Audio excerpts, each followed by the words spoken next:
Hi everyone. In this video, we continue our discussions. In our previous video, we had seen Britannia's annual report and within that, the P&L total operating revenue. In this video, we are going to continue that discussions with other income. So let's look at the annual report. So in this video, as we can see, the other of the element which we can identify is the other income, right? Over here. Now, in the case of other income, the amount which we can see for other income is 227.09 and 214.18. That's what the amount is. We also see the note number 13 assigned for other income. अब देखते हैं कि इनका basis of consolidation क्या है। तो इसके लिए हम जाते हैं पेज नंबर 139 पे। और जैसे ही हम आए यहाँ पर तो हम देख सकते हैं रेवेन्यू रिकग्निशन, जहाँ पर हमने पिछले वीडियो में बात किया था उसी पे ही बी सेक्शन पे अदर रिकग्निशन है। सो अदर इनकम में क्या क्या चीज़ें आएंगी, मतलब किस बेसिस में ऑडिटर्स ने, कंपनी ने इनको कंसोलिडेट किया है, ये इन्फॉर्मेशन हमें यहाँ पता चल रही है।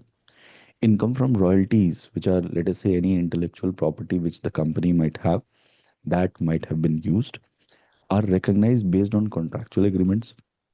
Dividend income is recognized when the group's right to receive the payment is established, which is generally when shareholders approve the dividend. So this dividend income is basically the company might also have invested into public companies which are apart from the group companies itself. And if those company have approved, where the AGM has approved to pay the dividend, and if that dividend has been announced and even if it is yet to be paid, that will get recognized over here. Third is for all financial instruments, majorly fixed income securities measured at amortized cost, interest income is recorded. So interest income कहाँ पर आएगा आपके fixed income instruments में या debt instruments में हम बोल सकते हैं, is recorded using the effective interest rate. So effective interest rate एक specific interest rate होता है जो डिस्काउंटिंग करके आपके पीवी टर्म्स को सेम निकालने के लिए, which is a rate that exactly discounts the estimated future cash payments or receipts over the expected life of financial instruments or a shorter period when appropriate to the net carrying amount of the financial assets. तो future cash flows की जितनी भी हमारी expectation होंगी किस rate में, जो कि इफेक्टिवली वो अभी इसके प्रेजेंट वैल्यू में लेकर के आएगा, तो वो EIR को यूज होता है। Interest income is included in other income. Company ने किसी को लेंड किया है मनी, तो वो इनकम भी यहाँ पर हमें रिफ्लेक्ट करेगा। अब हम जाते हैं, देखते हैं कि ये हमारे नोट में कैसे प्रेजेंट हो रहा है। So note number is 30।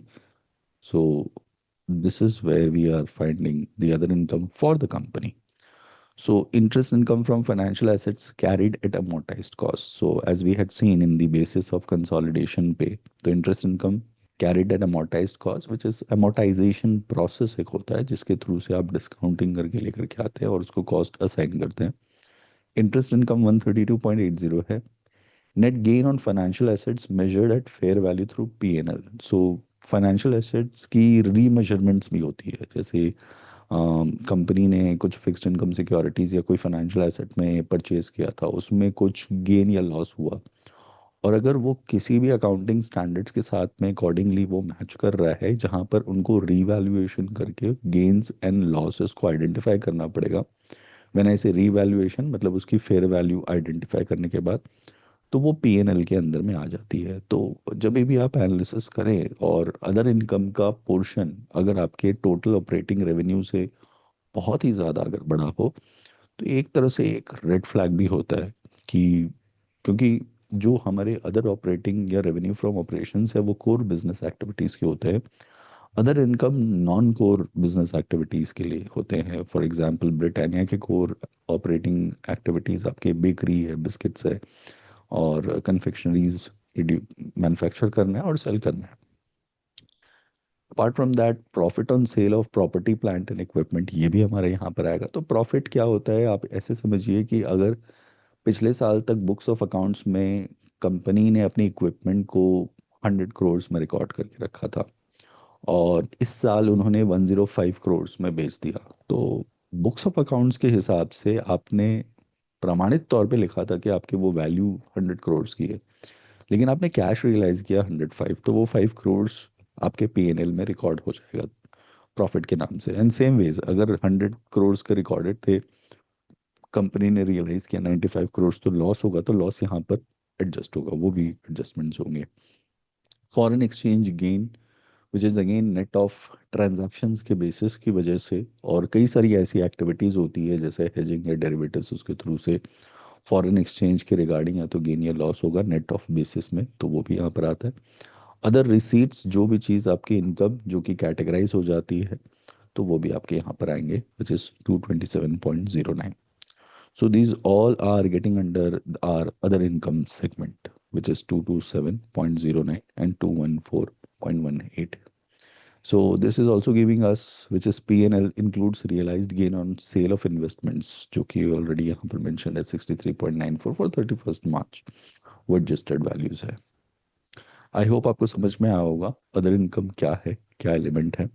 अगले वीडियो में हम प्रोसीड करेंगे एक्सपेंसेस वाले लाइन आइटम से, which is cost of material consume, purchase of stock in trade and changes के साथ में। Thank you.